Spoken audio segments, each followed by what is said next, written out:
بسم اللہ الرحمن الرحیم۔ پروردگار عالم نے جہاں اتنی ساری مخلوقات خلق کی ہیں وہاں انسان کو اشرف المخلوقات بنایا ہے، اور اشرف المخلوقات ہونے کے ناطے سے اسے یہ کہا گیا کہ تمہارے لیے یہ دنیا آزمائش کی دنیا ہے، اور آزمائش کی دنیا میں تمہیں آزمائش سے گزرنا ہے، اور اس کے بعد تمہیں ایک دوسری دنیا میں جانا ہے جہاں تمہارے سزا و جزا کا حساب و کتاب ہوگا۔ یہ بات ذرا مشکل سے سمجھ میں آتی ہے، اور انسان خصوصیت سے اگر مسلمان ہیں تو ان کو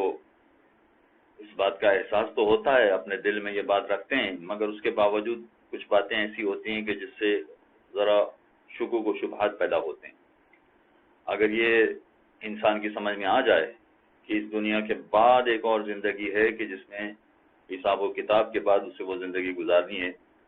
تو اس کے لیے اس دنیا میں عمل کرنا زیادہ آسان ہو جائے گا، یہ اس کو عمل کی زندگی بنا سکے گا، ورنہ لاپرواہی کی زندگی گزارے گا۔ آپ ذرا غور کیجئے کہ پروردگار عالم نے اتنی ساری مخلوقات پیدا کی ہے، اس زمین ہی میں ہم دیکھ لیں کہ ان مخلوقات میں پہاڑ ہیں، سمندر ہیں، درخت ہیں، درندے پرندے، یہ ساری چیزیں مخلوقات ہیں۔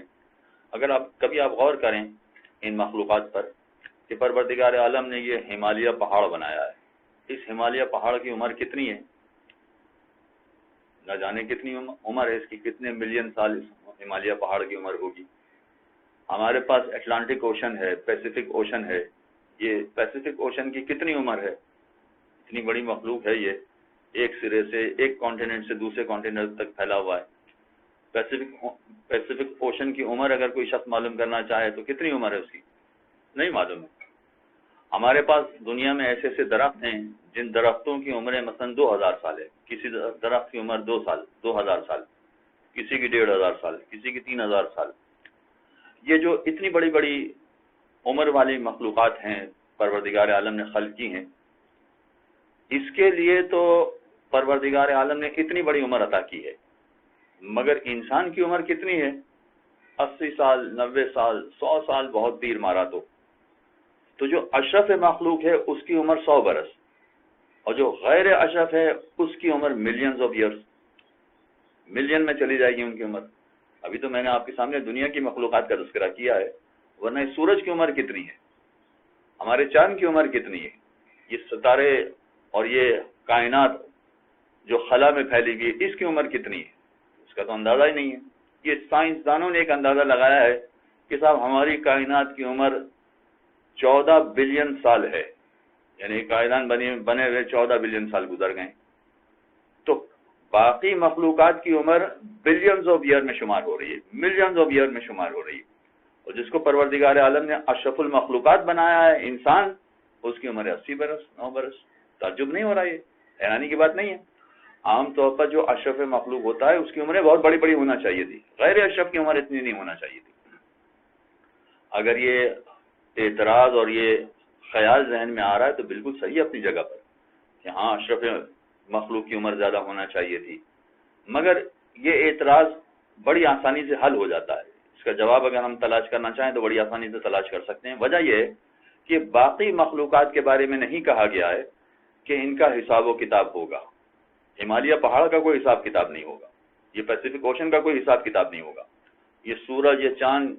باقی جتنی مخلوقات ہے اس کا کوئی حساب کتاب نہیں ہوگا، ان کی ملینز آف سال یا بلینز آف ایئرز ان کی عمر ہے، مگر ان کا کوئی حساب کتاب نہیں ہوگا۔ انسان کا حساب کتاب ہوگا،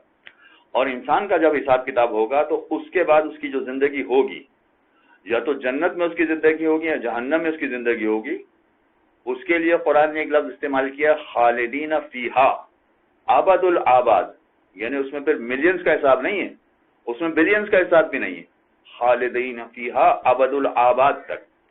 تو انسان کی 80 سال کی زندگی کو خالدین فیہا کی زندگی کے ساتھ ملائیے تو اندازہ ہو جائے گا کہ پروردگار عالم نے اشرف المخلوقات کو کتنی بڑی عمر عطا کی ہے۔ اس سے یہ بات واضح ہو جاتی ہے کہ انسان فقط اس دنیا کے لیے پیدا نہیں کیا گیا ہے، اس دنیا کے بعد کی دنیا کے لیے اصل میں پیدا کیا گیا ہے، اور بعد کی دنیا کا سارا دار و مدار اسی دنیا کی زندگی پر ہے کہ وہ اس دنیا میں کیسی زندگی بسر کرتا ہے۔ وصلی اللہ علی محمد وعلی اللهم صل على محمد وآل محمد